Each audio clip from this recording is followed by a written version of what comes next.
All right.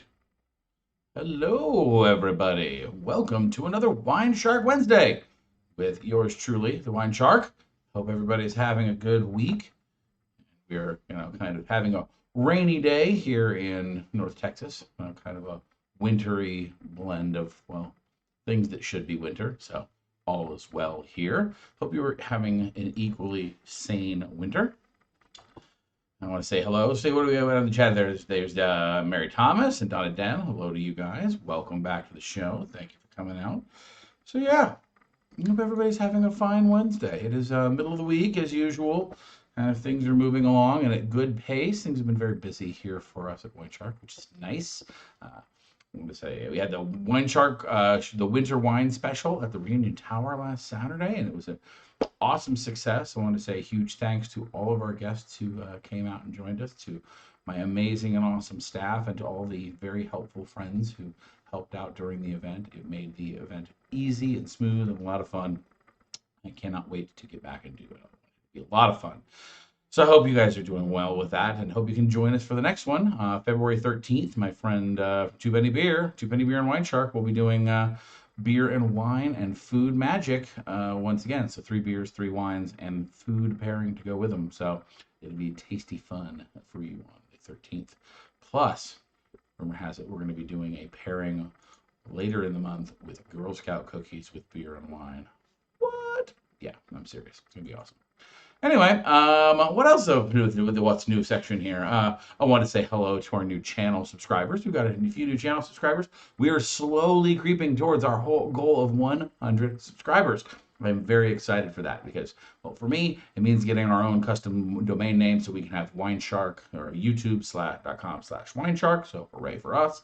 But also something special for you. I promised you guys a Flynn Markley show so that you guys can hear my awful British accent and do fun stuff from the as a sneak peek into the world of my show at the Scarborough Renaissance Festival, which has been officially announced. The tickets are now on sale, so you'll start seeing some trickle in information for stuff that's coming up for live shows there. We have a lot of things that are being compliant for the current health crisis, changing up the show, social distancing, all the right things that we need to do to help keep and protect the safety of our guests. But I think we've got a pretty good show that we're lined up. This, of course, means I need to start thinking about the wine themes for the weekends and what order they are. So I will put information out on WineShark's Facebook and probably as well on WineShark.com once I get to that stage in my brain. Right now, I just got to make it through January, and the show begins in March. So, or sorry, in April. So, anyway, so let's see what else. Today's topic, of course, it is sweet wines and residual sugar. We're going to talk about getting sweet up in here. It's going to be good. Good evening to Mr. Rob. Welcome, welcome. So this is an interesting and divisive topic that we've covered in different places as part of Wine Basics and some other things. But I start getting some renewed questions, and frankly, this is one that I probably couldn't hammer on enough for those that are in the basics world and even in the advanced world. I say this is a polarizing topic because many new to wine drinkers tend to seek out sweeter wine styles. I'm constantly asked by people that are new to wine about sweet wines. This, in my opinion, is often a function of both age and of our U.S. food culture of sweetness in foods. Um, we'll talk about age here in a second once I get to the second point, but then the cultural aspects as well. But many experienced wine drinkers, rather, in my opinion, seem to eschew or look down at sweet wines as if they're somehow for the kiddies and the kiddos, which is, guess what? Often a function of age and a perceived sophistication to dry styles of wine. And I want to talk about both kind of disabusing that particular notion, talk about what sweetness really is and what we really think we know versus what we do know, and really kind of just taking a deep dive into it. So the wine shark take on is both sides of this need to give some, in my opinion. If you're a new to wine drinker, I want you to be ready to explore things that aren't necessarily as sweet to your palate as the things that you grew up being used to. When I said the U.S. culture or food culture of sweetness, We tend to add a lot of sugar to our food in the Western world. It's just simply a fact of our mass market, mass produced, and packaged food industry. Sweetness and saltiness are things that enhance flavors and therefore make stuff that wouldn't taste as good because it isn't fresh taste better to us. So we are fed sugar and salt at unbelievable levels from very young age, and this trains our palate to be used to and accustomed to those things. So when the wine drinkers are young, they're coming into wine either as, they're being introduced to it by their parents, or when they become of legal drinking age and they decide to start exploring the world of wine, they naturally gravitate towards things that are sweet because that's what their palate is used to. There's tons of jokes out there about the appletinis and the sweet things that young drinkers tend to be attracted to. That is certainly not the usual par for advanced cocktailian fare. And that's very true. On the flip side of things, uh, the perceived sophistication of other drinks is also something that I think needs to bend back in, and that is, you guys think that, with the experienced wine drinker, I only drink dry red wines. Yeah, well, guess what? First off, you said my three least favorite words in the wine world. I only drink. But not only that, I bet you I could throw some wines in front of you that you think are dry that aren't at all because you don't know what the word means and you don't know how the science works. So, high horse, become low horse. Let's all just ride a tiny pony to happiness land. So, I also talked about age being a function. Both of these cases, both younger people liking sweeter things, older people liking less sweet things. Well, this is a function of how our palate physically works. The taste buds that we have that kind of we go through a cycle of the actual physical portion of taste buds on our mouth. But as we grow older, say past the 35, 40 range, we start to get fewer and fewer of those that regrow. And as we grow older, our taste sensitivity goes down. Things that we were able to once process easily and enjoy, i.e., sweet stuff, becomes less and less enjoyable. It is a truism that your tastes change as you age because your body physically starts to react differently to them. So, things that are, younger palates tend to enjoy sweeter things because they are giving them all kinds of cool stimulation that an older palate tends to shy away from simply because the volume is up too loud. And yeah, that analogy totally applies here. If the rock and roll's too loud, right? So I think that's where I said both sides of the fence. Again, all of this is preferential, and if this is something that you like, then you like what you like. I'm not going to tell you that you have to drink this in order to be a good wine drinker, but you're going to miss out on a lot of good stuff if you go down that if only road and I only drink road. So let's talk about by the numbers, kinda, and why the numbers are complicated. So first things first, let's define what we're talking about. Sweetness in wine is the result of fructose and glucose being present in the wine, or the primary types of sugars in wine, and that are left over after fermentation, called RS, residual sugar. Okay, that little abbreviation we're going to hear over and over and over again. This is what starts to define a wine's sweetness profile. Now, in the basics courses, and I talked to you guys before, you might have seen documentation. We talk about this is what determines a wine's sweetness. The reality is it's a little more complicated than that, and we're going to get there.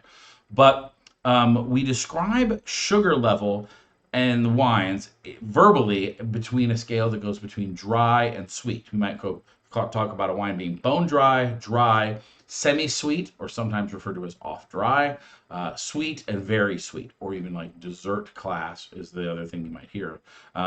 These scale names vary depending on country. There are laws around specifics that go along with this.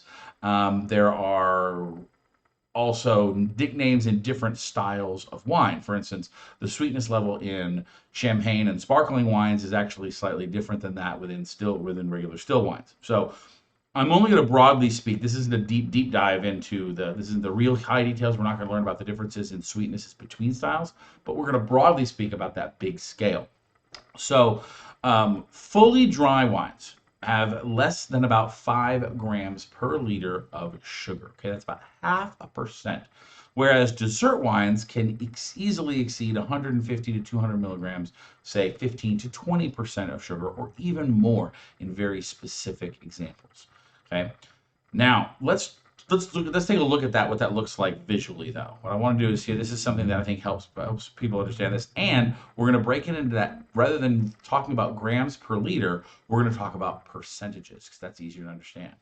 Okay, so this is a graph that I made up of residual sugar levels in wine. Okay, on the left hand, basically you're seeing between a scale that goes between 100 to 0 to 300, right? So in 100-point increments. Think about each of those as 10%. Okay, that's how we kind of run it. So if you look, bone dry, dry, and off dry wines have very, very small number shifts. In fact, bone dry is considered less than 2, sometimes less than 1 gram of sugar. Okay, so we're talking about a tenth to point, so 0.1 to 0.2% of is equal to the difference between dry and bone dry. Um, Off dry wines range anywhere from about 15 grams per liter to somewhere around 35. So we're talking again about 1.5 to 3.5% in the off dry category. We immediately jump in these sweet, very sweet, and specialty categories where we're getting now numbers that range between 50 grams per liter or 0.5% and up to, say, 120 or 12%. Then the very sweet and higher wines go easily into the 150, 200, even 30, or 15, 20, 30% range of sugar as a portion of volume. So again, to put things into scale, a regular classic Coca-Cola has 110 grams per liter of sugar. It would be here in categories in the very sweet section. Okay, if that makes sense as far as visualizing and understanding what we're talking about. So when we talk about that whole what is, that look at how fast that scale ramps up. And this is where we're going to find our first challenge with sweetness. And that is, we aren't very good, we as human creatures are not very good at determining sweetness in wine, especially on the lower part of the scale. The differentiation of those very small percentages is something that we aren't as good as we think we are. Number one, just the small differences are hard to detect. It takes an experienced wine taster to even really start to understand the nuances below the 10 grams per liter or the 1% threshold. Okay, getting any kind of nuance below that is really, really hard. Okay, so what we would call dry by the numbers isn't actually what we're calling most dry wines.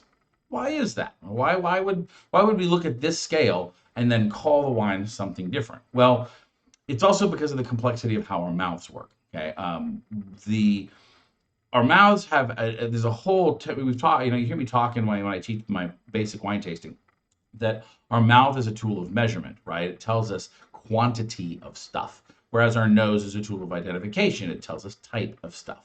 And those quantities of things include temperature, texture, and what we refer to as the traditional flavors of sweet, sour, salty, bitter, umami. Okay, so that level of magnitude, that level of measurement is something that is all happening at the same time. Okay, so when we talk about sweetness, you'll often hear me refer to the tip of your tongue being the first place that you sense sweet.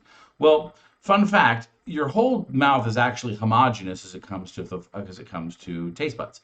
We don't have sectors of the whole idea of the tongue map has kind of been disproven by modern science. However, the mouthfeel of wine, the way that it physically impacts different parts of your palate and specifically different parts of your tongue, is a very real thing because it's a brain trick. It's a brain processing thing. Sugars, for instance, are easy, readily available food. Your fuel for your body. Your body loves those. Your brain is very quickly programmed to identify them and go, hey, put this in your mouth. This is good for caloric intake. I don't have to work very hard for the calories. Hooray. In a survival sense, where you think in the world of calorie intake versus calorie output and, simple life function, that's a win. And so sweetness is very often the first thing we feel because the beverage hits our tongue first. It's on the tip of our tongue. So hence we talk about the front of our mouth being mouthfeel and that being an indicator that we use to indicate sweet. Whereas the reality is our whole mouth does taste sweet. It's just a matter of processing everything at once. So the other complex thing is that, particularly within the wine factors, several other tactile sensations can either inhibit or enhance perception of sweetness. And then we even talk about aromas on top of that. So alcohol, for instance, alcohol also contains glycerol, and which can enhance the wine's palate feel, mouth feel, and perceived sweetness levels. Okay, so higher alcohol wines tend to taste sweeter. Acid and tannins balance out sweetness. They're the opposite effect. Okay, so sweet goes this way, acid and tannin balance it out that way, which is going to be a clue for how we talk about the overall ratings here in a minute. Carbonation. When we talked about sparkling wines, they have a slightly different perceived sweetness level because of that scrubbing effect, that bubbly effect we get on our tongue. Okay, so carbonation within the sparkling wine world is going to be something that's a factor.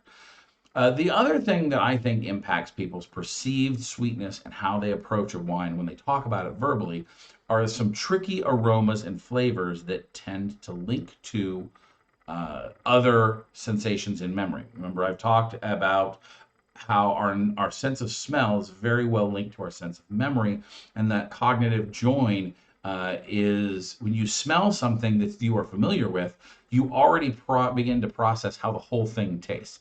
If I said you smell bubble gum, you're expecting whatever you put inside your palate to be also sweet, right? Because bubblegum in your experience is sweet. When your brain hits that smell, it knows what it's in. The reality is, if you don't listen to your whole palate, you can have an aroma that goes one direction, but a flavor that's actually very different.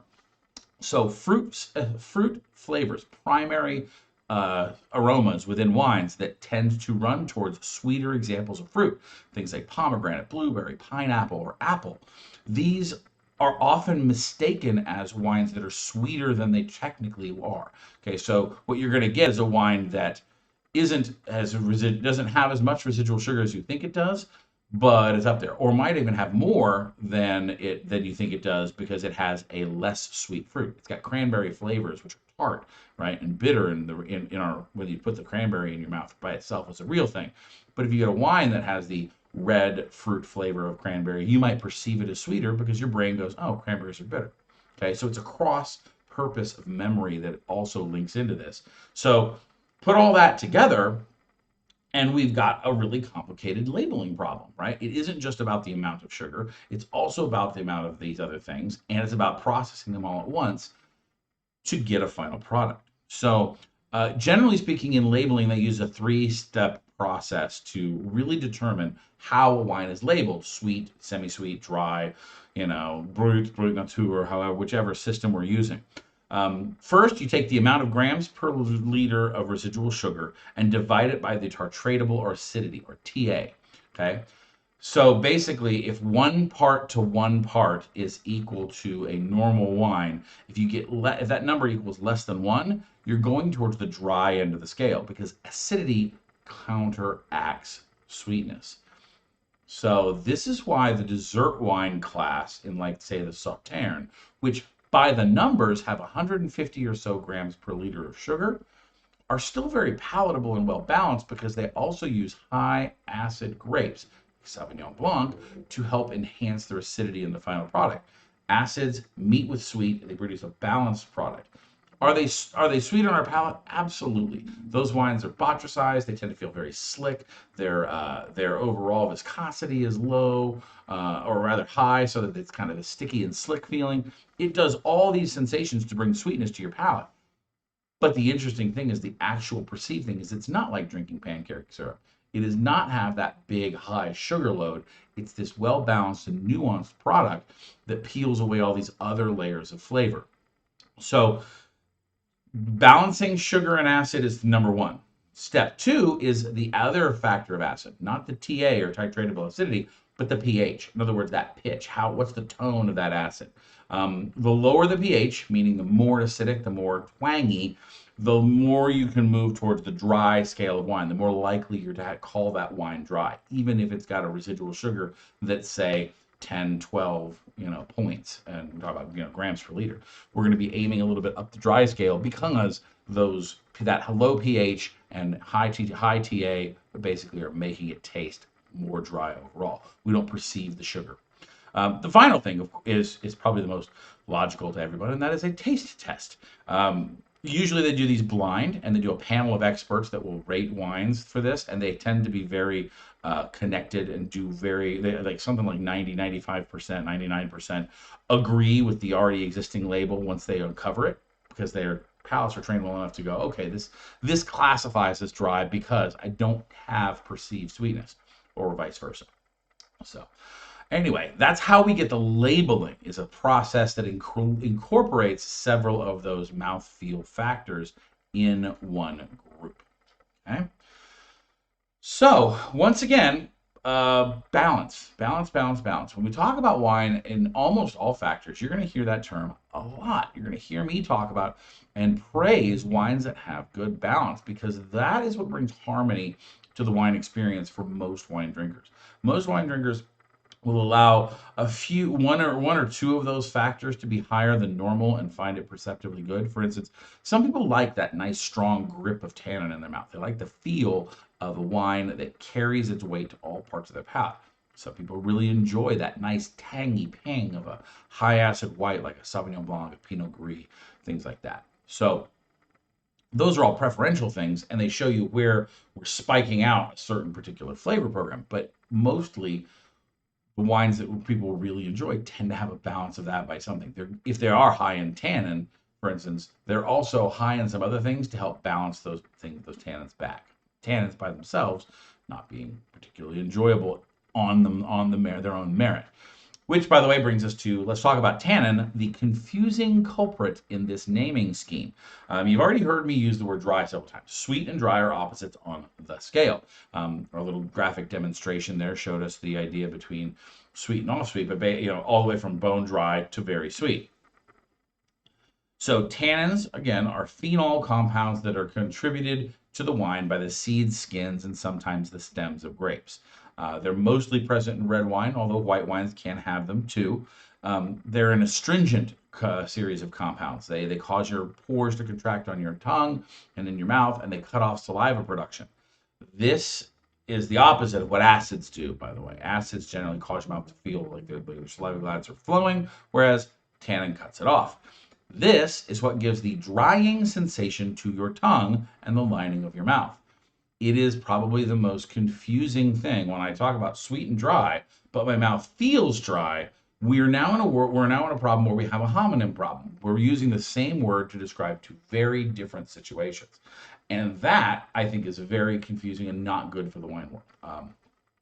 This is dry as a measure of sweetness, not a measure of tannins. Tannins don't really have much. They have descriptors, but they don't have a mathematical sense the same way we do with dry wines. There's not the same level of chemical scrutiny that goes on with them, because they're actually a little bit less understood overall.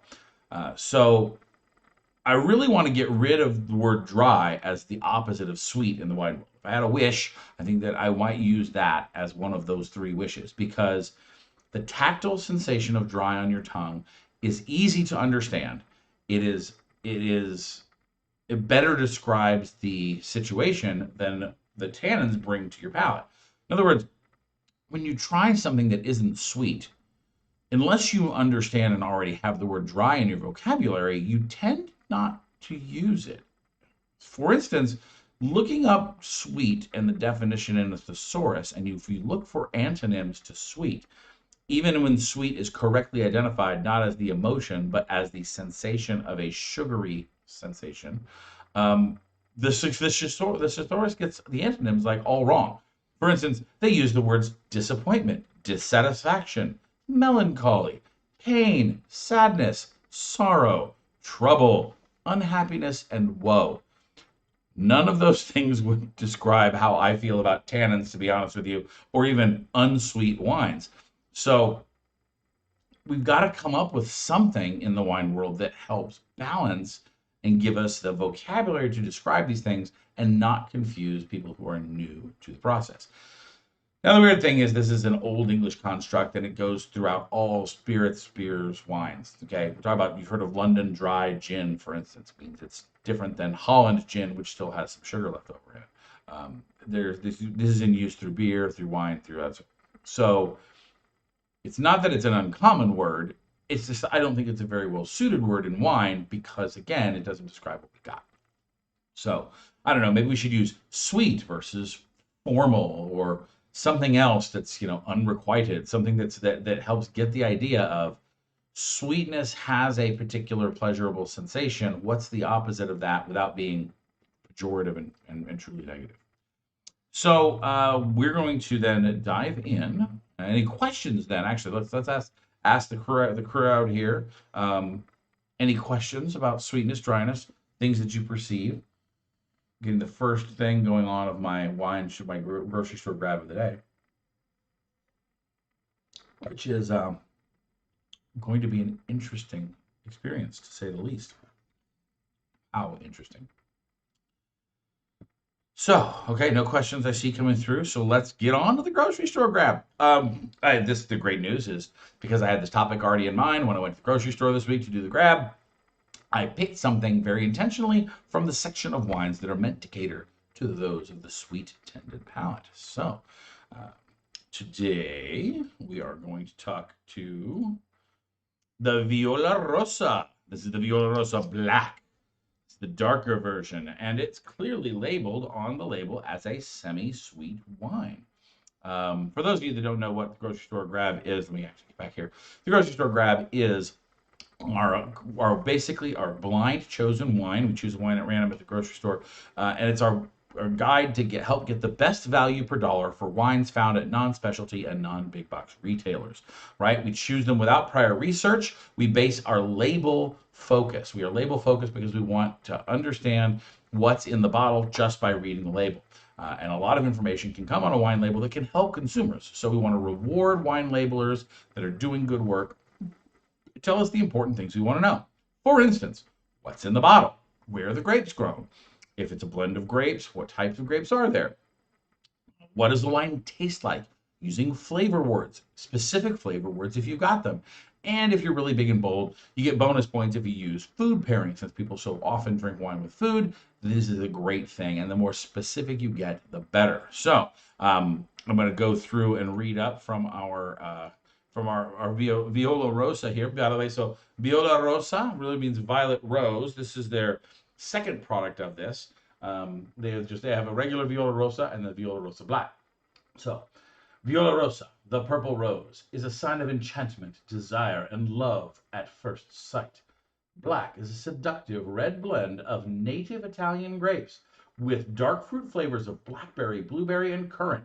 Savor with grilled tuna, steak, and dark chocolate. Sip chilled. Now, the other advantage of this wasn't available on able to find on the internet. I'll explain here. This is because this is a true grocery store wine. This wine is actually made and produced for the company that owns Safeway and my local Tom Thumb and Vaughn's and several other grocery stores. This is a custom labeled wine. They built and market this themselves to sell. Price point on this, by the way, is $12 before club price and just $10 at. Notice the very small gap. They're not having this big markup with a, saying that this is a $15, $20 wine and then marking it down. They're very honest about the price. What's other awesome about this? Can't really see it on the back label, but they actually have an FDA nutrition label fact here. That's a great feature. That's something that people are becoming more and more aware of. This is great because it talks about what the serving size is, caloric content. For people that are competing, by the way, this wine, especially the sweet wine category, is competing with a lot of other wines that are trying to get into that enjoyable category without and still get into that keto, low carb, low sugar thing. Now, by the way, these would be kind of the opposites because this is higher in sugar than most other wines would be. However, very interestingly enough, the carb count on this is not as high as one might think. For instance, first off, here's a fun and interesting tick.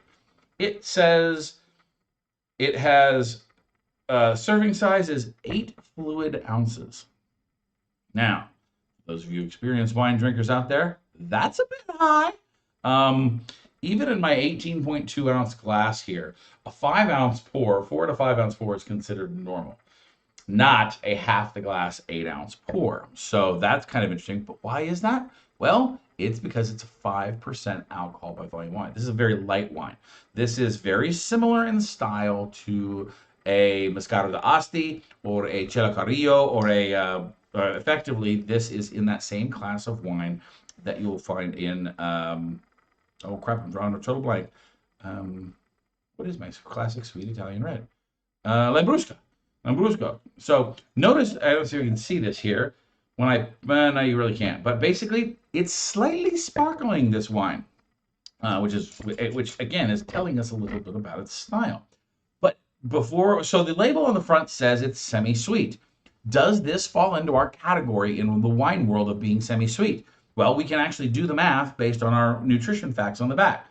It says there are 8 fluid ounces in serving, and in one particular serving, there are a total of 23 grams of sugar.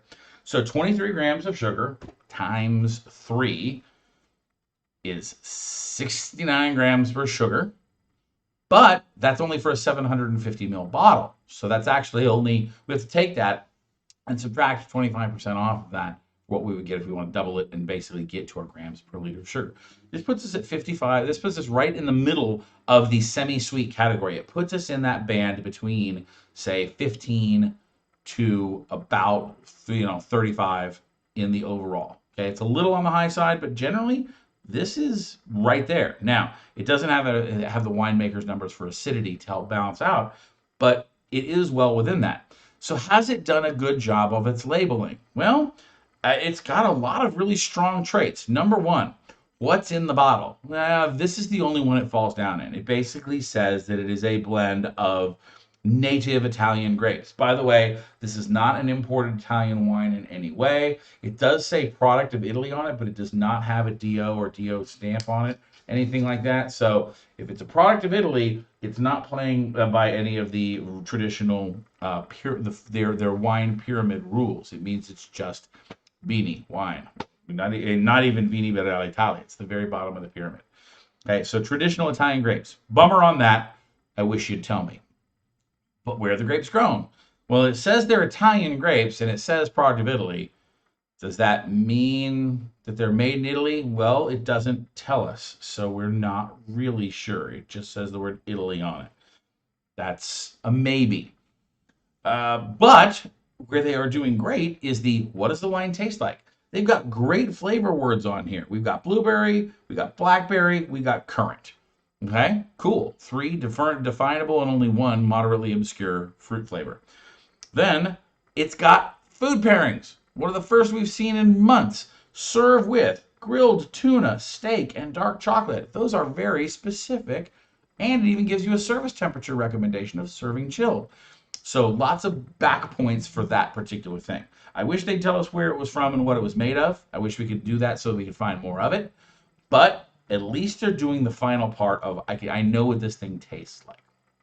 So let's do a little tasting note here. Let's talk about whether it's well executed, whether it's on style, and is it worth the price tag. So when you first open this up, there's a little puff. As I said, it's a minorly carbonated little post fermentation in there in that Lambrusco style. On the nose, this thing is a giant blueberry syrup bomb. It is all about sweet blue fruit. It's very accurate in the blueberry and currant categories. Although it very much smells almost in a candied function of that, it has a very distinctively sweet smell as opposed to the more reserved smells you get if I was talking about a Merlot that smelled like blackberry. Okay. On the palate, swirl around. It's got really no tannic structure. A little bit you can feel in the middle of your mouth, but between the carbonation and the residual sugar, the tannins are very well masked and scrubbed away. This isn't going to make your mouth grip at all. And yeah, it's definitely a sweeter style of wine, although it says semi-sweet and it's barely hitting that level. This is that brand new to wine. I want to get experimental, and it's low alcohol content. I mean, this is effectively in the beer range of alcohol content, right? Wine is normally between about 7 to 15% in normal fine wines. Anything less than that, there are categories that do that. Like I said, the Moscato d'Astis and the Cella Lambruscos like this, These are definitely in that session wine category. You sit there and drink this stuff, and really enjoy it without really getting a crazy alcohol hammer going on. But is it well executed? Well, it definitely does what it says on the tin. It's giving us a semi-sweet blueberry-like experience. Can't fault it for that. Is it on style? They didn't use the words for the Italian style, and I'm thinking that that's likely because they want to avoid any particular stigma that comes along with saying Lambrusco or Lambrusca. Perhaps also, and I'd have to look into what the details are of that, whether those are in any way protected names, which would have to mean they do different stuff. Um, I also think that they probably do not believe that the clientele that they're aiming this target, target marketing to, knows or cares what Lambrusca is. They're new to this, right? This is very much the new to wine drinker who likes sweet stuff. This will kill with that crowd.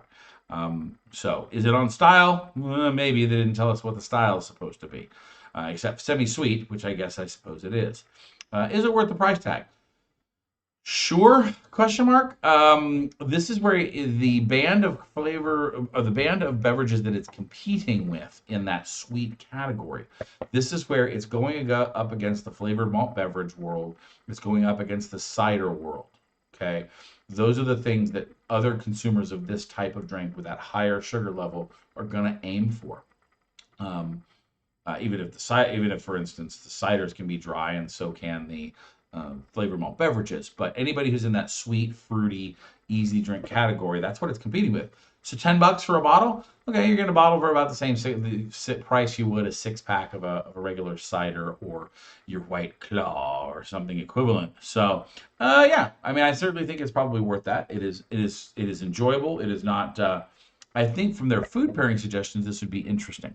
Uh, I would love to actually experiment to see what this does with a reasonable cut of steak. Whether this thing would be sweet complement to mess around with sauces and preparations that trend sweeter, or whether it could play apart from the more savory, salty nature of certain types of steak preparation. Right? What does it do with cracked pepper? Um, they mentioned grilled tuna. I'd really be interested in that. I mean, just a nice piece of grilled fish with this might be the most charming thing. Um, but it's so high in that blueberry currant range. I'm certainly think what it would do is it would provide that mouth refreshing, easy quaffability. I mean, you could sit there and just down this stuff and drink it like you would a soda because it's got so much sweetness to it. But I wonder, were it to be paired with a food, whether that would provide a complementary thing. Because we talk about a little sweetness in our wine is often a good thing for food pairing because so many preparations of food add sweetness to the food as well. So they kind of go in a congruent manner, which we like. So anyway, really an interesting choice. This certainly wouldn't be my first. I know for those of you that are out there looking for sweet reds, here you go. Serve it up for $10 at 5% alcohol by volume.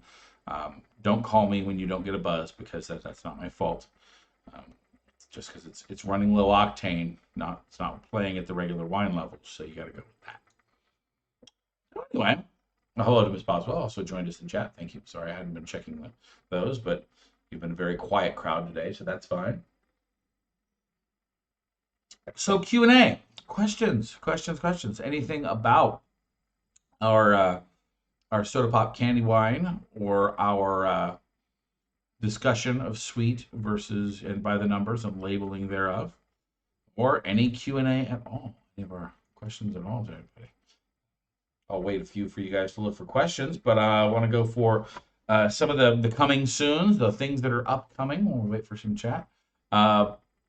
Next week, the 29th of January, we will have Wine and Cheese Part 8, the delicate side. So we're going to explore some more delicately flavored cheeses and the delicate wines that go along with them. There's a certain niche at the lower end of the spectrum. A lot of cheeses tend to be on the stronger side of things and can stand up to firmer wines. I would say the bulk of what we usually try. We're definitely be going with those nuanced cheeses and nuanced wines to go with them. So it'll be fun, it'll be delicate, it'll be very enjoyable. As I mentioned at the top of the show, February 13th, beer and wine special down at Reunion Tower. We're going to do food featuring there, gourmet pairings, and learning the basics of those two things. Theoretically, we will have wine and beer and Girl Scout cookies on the 27th of February. So when your tiny little green sashed crack dealers come around, I will be there to help you put mommy's juice to work and tell you that Tagalogs actually do make a good wine pairing partner. And you'll have to show up and see with what. So that'd be kind of fun. Rob is saying that low alcohol equals high restroom time. Yeah, I mean, well, the strange part, I mean, alcohol being the diuretic, once you've broken the seal, Rob, it's downhill from there. But I think where you're at that high restroom time is because you're just drinking so much of the damn stuff. You're finishing a bottle of this and going, oh, well, that was fun. Bring another one, and you've got 3/4 of a liter that's headed down the pipeline. So also there for the Patreon folks, I just sent out the survey for online topics. So we've got the next few months worth of topics out there. I want you guys to tell me what you're interested in or provide additional suggestions. If you didn't see something on my list that you really want to do, cool. Let me know in the comments and let's put it up. I'll add it to the forum and we can put it to a vote. I need to know by about end of next week so that I can start getting tickets on sale for February. But volume, is it volume loud or volume quiet, Rob? Sorry, we'll wait the 10 seconds for that to come back. Knock something over here. Check the levels. Do a thing. Turn the wine up. There we go. Try that. Everything looks good on the machine. Oh, now we're pushing yellow into the monitor. Anyway, what else? Or were you referring to volume of booze? And I'm sitting here worried about my sound. Rob is always very good about helping me make sure my sound is dialed in. Well, at least to the amateur level that I do. Anyway, so the survey's out. Oh, and lastly, although it's a bit far in advance, actually, might as well keep talking about it. We have WineShark's Spring Fling on the 13th. And then lastly, we've got then coming up for of course, the Scarborough Renaissance Festival, we'll get Flynn Markley's show started up down there. To answer Mr. Cuthbert, what about Samoas? What makes you think I'm leaving out Samoas? Come on now. But we're not going to give away all the secrets before the show goes. That's not how this is going to roll out. You got to show up to the show to get the content. That's how it rolls. No, it's all right, Rob. You made me check the levels and everything's good. Make me look at the board, man. It's good. But yes, Cuthbert, I guarantee you Samoas will be part of it, seeing as how they are my favorite Girl Scout cookie. And that will be an interesting pairing of its very own right. That one, I believe, we may be doing a split show. So it won't, unlike the February 13th show, which will be beer and wine, there will be a beer side and a wine side. There'll be a beer and cookie pairing and a wine and cookie pairing. So, simply that. The Sadie Hawkins dance is going to be off the hook. That's so true. I'm going to have to provide you guys with a chaperone. Little leave room for Jesus. Separate there. Boy, man. Juicy. And yeah, keep this stuff cold, guys. My mind is starting to warm up now that it's been out of the fridge for almost an hour. But this is definitely a refrigerator friendly. Why is this, you might ask? Well, funny thing, even though you didn't ask. Sweetness, our perceived levels of sweetness, is also impacted by temperature, very strongly impacted by temperature. When I've spoken before about proper wine service temperature, the colder a beverage gets, the less we perceive its sweetness.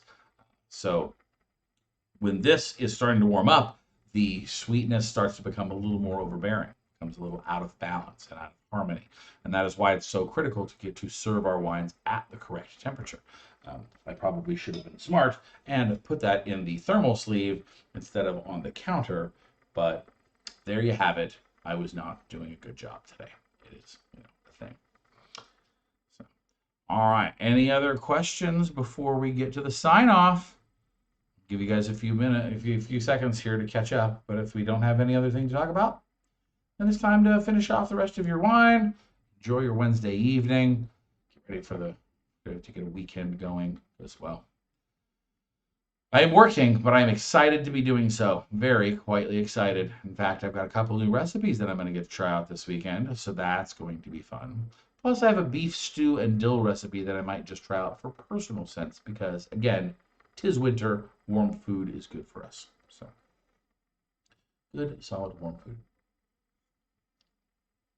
All right. Well, no other questions so far. Then I just wanted to say thank you guys so very much. In the comments after the show, go ahead and tell me what's your take on sweetness. Are you a sweet lover, a sweet hater, somewhere in between? Are you like me and you can appreciate each for its purpose in this wine in the wine rainbow? And just let us know via the comments. It's always helpful. We're nearly at that 100 subscriber mark, so hell, tell your friends if you like what we're doing, like and subscribe. Tell a wine loving friend and join us here either on Wednesdays and for additional topics to be upcoming. If you really like what we're doing, support us over on Patreon. There's exclusive content and more value that you can get out of that, and it helps keep this wine shark swimming in the right direction. So until next time, I'm gonna almost have to fix my glass here because, well, one does not toast on an empty glass. That's simply not done. But until next time, I have been your wine shark. Cheers. Oh man, getting a cavity. I can feel it. Oxtail on the kudu. Oh, well, see, now there you go. Rob's got the whole oxtail thing going on. I don't even know what a kudu is, but it sounds like an invasive plant. But I'm just going to assume it's a grill. So, thank you for the invite. We'll have to figure that out, Mr. Hamlin. Appreciate it. So, all right, guys, I'm going to sign off. I hope you guys enjoy your evening. Take care.